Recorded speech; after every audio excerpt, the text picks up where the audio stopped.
Hello, hammerheads. Thanks for tuning in. You know, it's been a hectic few weeks. It's been a fucking nightmare. You know, all the errands I've had to run.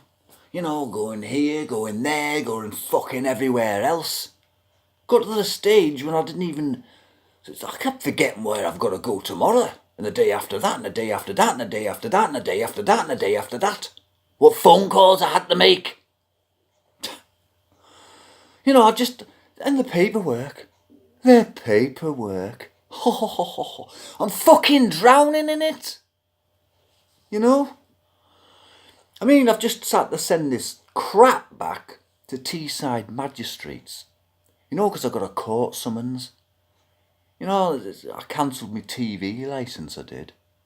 You know, a lot of it's going to go in my favour if it does go to court.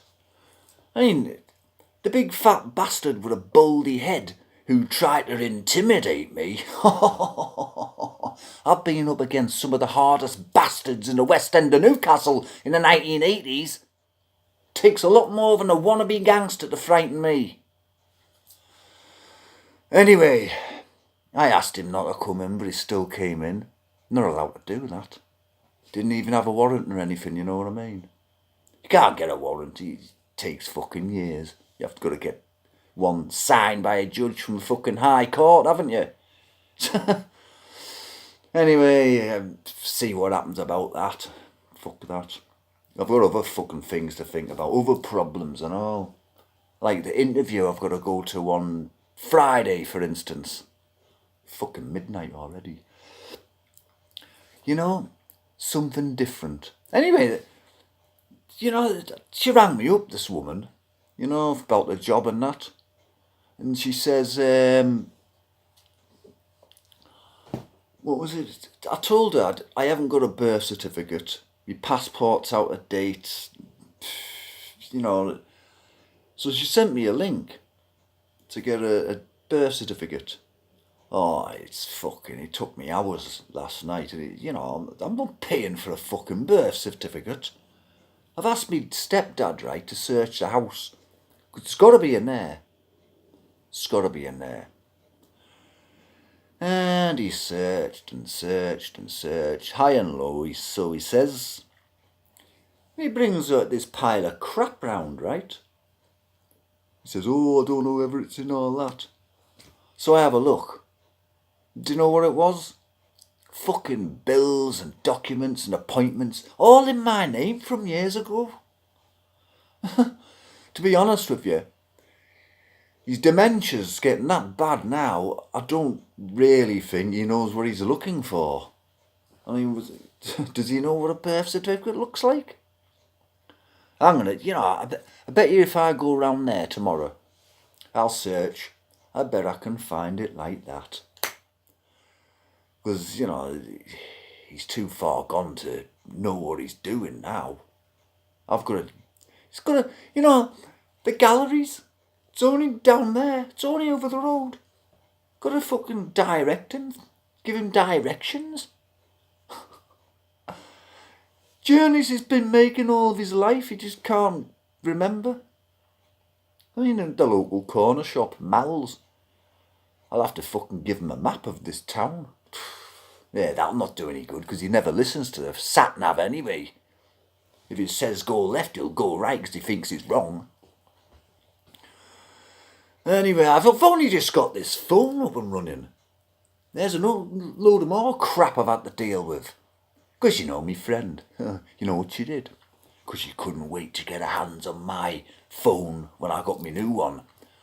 You know, she took, you know, the little tray what you comes out and you put the SIM in it, the SIM card. Well, she took the tray out, discarded it, and rammed the SIM card into the slot. And I thought, oh, fucking hell, I hope you haven't smashed my phone. You know, 160 quid down the fucking bog. So, yes, you know them live chat things, customer service and all that. I mean, personally, I don't like them. I prefer a one-on-one basis, face-to-face, if you like. But no, one of them was English, apart from one of them. Not that I'm racist or anything,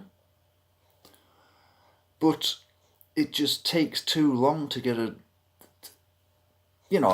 proper answer out of them. So I can't understand the bloody word they're on about. It's like, it's all broken English.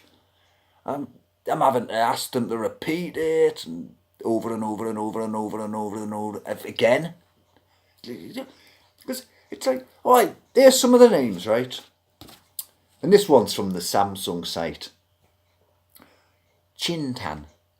And I says, oh, you don't mind me asking, but where are you from? Because it's an unusual name. And he or she said, India. And I couldn't get away. Couldn't get away from this person.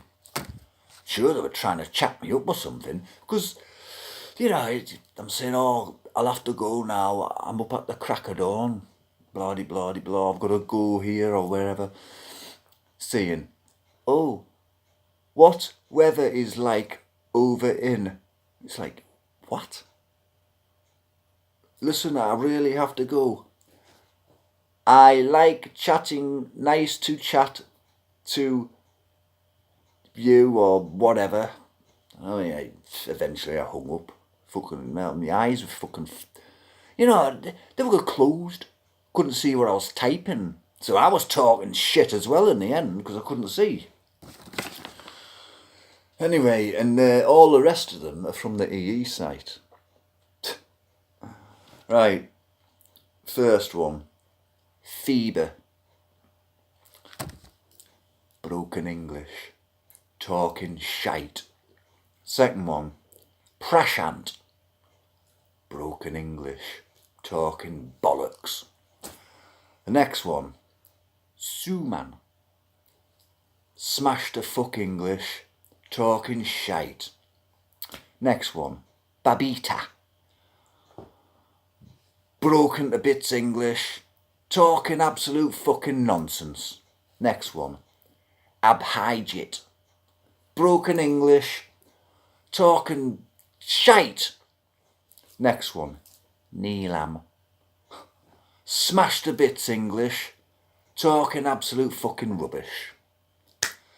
Next one. Armapreet. Broken English.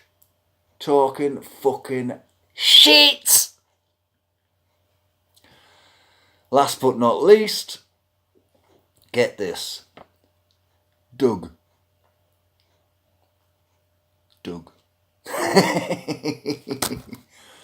Fair enough. English. Yeah? But still, talking absolute fucking bollocks. Anyways, in the end I went to the fucking shop, the free shop where I got it. Sorted it out and all that. This was after I went to the fucking in-shops to see this fucking bloke, to see if he could get the fucking SIM card out. Funny enough, he was called Doug. He was Indian or something, anyway. And charged me £25 just to pull a bloody SIM card out, you know what I mean? Oh my God. Anyway, got it sorted in the end. Got all my contacts on my new SIM, kept the same number and all that. Oh, God almighty. The reason a lot of these companies, me interview on Friday, it's because they need all this fucking birth certificate, passport, driving licence, everything like that, and it's got to be up to date. It's because all these fucking migrants, that's what it is. They're making it harder for genuine people like me. There's more and more red tape because a lot of them are fucking committing fraud and identity theft. That's what it's all about. There was some fucking people from, where was it? Fucking Sudan or Somalia or somewhere like that, down Plymouth. I left me fucking debit card in the machine. I know, stupid thing to do, it was my own fault. I'd not gone 200 yards and then I thought, shit, looking in every pocket, couldn't find it anywhere. Went to the cash point to see if it was still there. Of course it's not. So as soon as I got to Torquay, Went straight to me bank and cancelled it. Anyway, thought nothing of it, got a new one and all that. Couple of months down the line, my whole bank, I couldn't get into it. It was just nothing. I thought, what's going on? So, I went to my bank, the main branch. What's going on? I can't access anything when I put it in machines or anything like that. She says, oh, took me into this private room. I was seeing this fat paedophile woman at the time, unbeknown to me. And, I got us a cup of coffee and that, which has tasted like fucking shit because I don't drink instant coffee. Only fucking idiots drink instant coffee. In America, you can't even find instant coffee anywhere. It's all proper filtered coffee like I drink now. Anyway, she told me, right, she said, somebody's been trying to draw money out of your account. Somebody in the West Country. She told me what nationality they are. I can't remember, like West Africa somewhere. I had thousands in the bank at the time and all, because I'd just sold me property. For a big profit. They got collared. Fucking try to pinch money off me. Fucking bastards. That's what it's all about. All this high-level security now. Because of them twats. Fucking Africans. Why are they coming here? There's nothing wrong with Africa. They should stay there. I've lived in Africa. I didn't like it much, I must admit. Oh, well, I'm going to go in that bastard kitchen, get a big, massive, gigantic, enormous, huge, whopping, immense fry-up of things. I've had nothing since that fucking pizza at 6 o'clock. I'm starving now. I'm going to get a glass of Cravendale milk as well. Oh, God almighty. Yeah, this interview on Friday, right? It's something I've never done before in my life. Yeah, it's a home care worker. Yeah, home help. Because them are the kind of jobs I'm applying for now. Because I've spent 22 years of my working life in manufacturing. And I'm sick of it now. I'm gutful of it. It's fucking do this, do that, as though someone breathing down your neck. Oh, you're not going slow enough. You're not meeting the criteria or the targets. Yeah, well, I'm sick of it. I'm not doing it anymore. Yeah. The money was brilliant, I must admit. But it wasn't rewarding. Those types of jobs aren't rewarding at all. You don't finish a shift and go home proud. Oh, I've made a big difference. No, you go home exhausted, depressed as fuck, and dreading your next shift. That's what it's like. I want to do something where I can come home, feel a little bit rewarded. Because I'll be working with people, Yeah, dropping wages, not much, but I'd rather have less money and be happy than a boatload of fucking money and be miserable all the time and, working every hour under the sun. You don't even get a chance to spend your fucking money because you're always in that shithole. I was coming out with fucking 500 odd quid after tax and stuff like that, and this was fucking 10 years ago. Yeah, good money, but you fucking work for it, I tell you now. Nah, I don't want to do that anymore. It's fucking crap. They do drug tests anyway nowadays, so I would be no good. Because I like me weed. And even if I stopped smoking it 2 weeks ago, it'd still be in my system. So, anyway, I'm going. See you later. Jesus wept.